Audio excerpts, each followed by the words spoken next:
acho uma vergonha o simples fato de termos uma bancada evangélica. Não deveria. Não deveria. Assim como não há uma bancada católica, ou há. Não há uma bancada islâmica no país, ou há. Uma bancada espírita, não há. Então por que temos que ter uma bancada evangélica?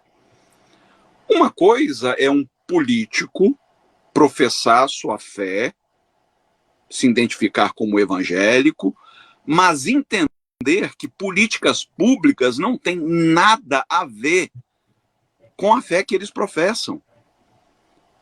Nós não podemos aceitar esse tipo de retrocesso, porque nós já vimos esse filme antes. A história está aí cheia de exemplos de que toda vez que religião e política se mesclaram, nós sabemos no que isso vai dar. Então, a primeira coisa é, não deveria haver bancada evangélica. Infelizmente, há.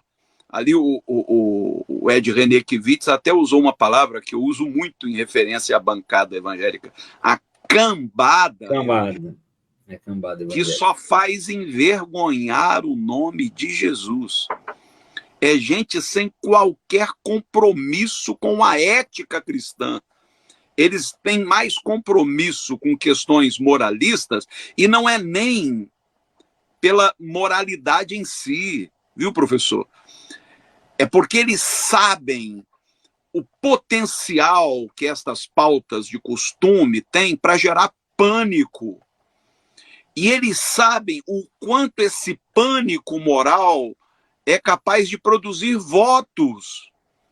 Os cristãos evangélicos não votam por estarem preocupados com questões sociais, eles votam pelo pânico moral gerado nas igrejas em torno de questões relativas a costumes.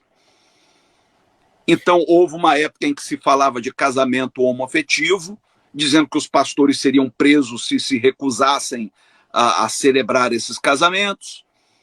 Agora entra essa questão, mais uma vez, a questão do aborto, e estão sempre trazendo essas mesmas questões. Eles não inovam. Questões relativas à droga, a jogo.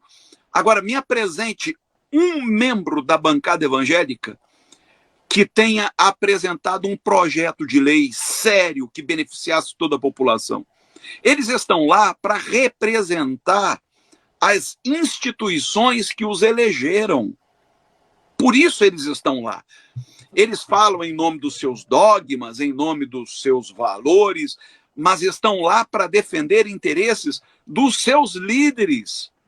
O Sóstenes, por exemplo, é uma marionete do Silas Malafaia. Ele não tem autonomia nenhuma.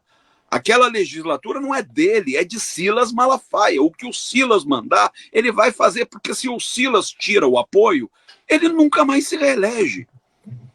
Aquele que o pastor apontar como candidato da igreja, o rebanho em massa vai votar e elegê-lo. Aquele que o pastor retirar a mão, acabou. Eu lembro uma época de um vereador do Rio de Janeiro, que era pastor da Igreja Universal, e que foi eleito pela Igreja Universal. Esse cara me procurou, em particular, ele era um dentista. Ele chorou muito enquanto conversava comigo, dizendo, eu não aceito o que a Igreja Universal faz na política.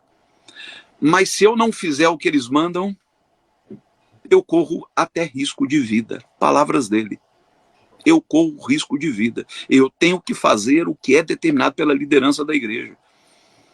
Senão, nunca mais eu me reelejo. Infelizmente, esse vereador foi assassinado numa emboscada. Nossa. Se desvinculou da igreja, quis seguir uma carreira solo e foi assassinado numa emboscada. Então, a coisa é mais séria do que parece. Nós estamos assistindo ao surgimento de um talibã evangélico no Brasil. E isso precisa parar imediatamente.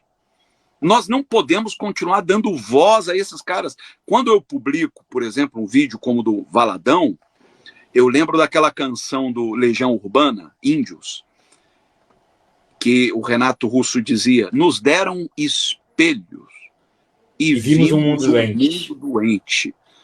Então, quando eu apresento, quando eu mostro esses vídeos, alguém sempre critica, dizendo, pastor, para de dar visibilidade. Primeiro que esses caras não precisam de visibilidade, eles já têm visibilidade mais. Eles têm a mídia, eles investem bilhões em mídia. O que eu estou mostrando é o espelho para que as pessoas vejam, olha como nós estamos doentes. Olha onde chegou a igreja evangélica. Para o cara chegar ao ponto de dizer, você quer que a sua filha vire uma vagabunda? Então não a envie para a faculdade. Olha que loucura! Quando nós imaginaríamos que um dia ouviríamos um pastor falar uma batatada dessa?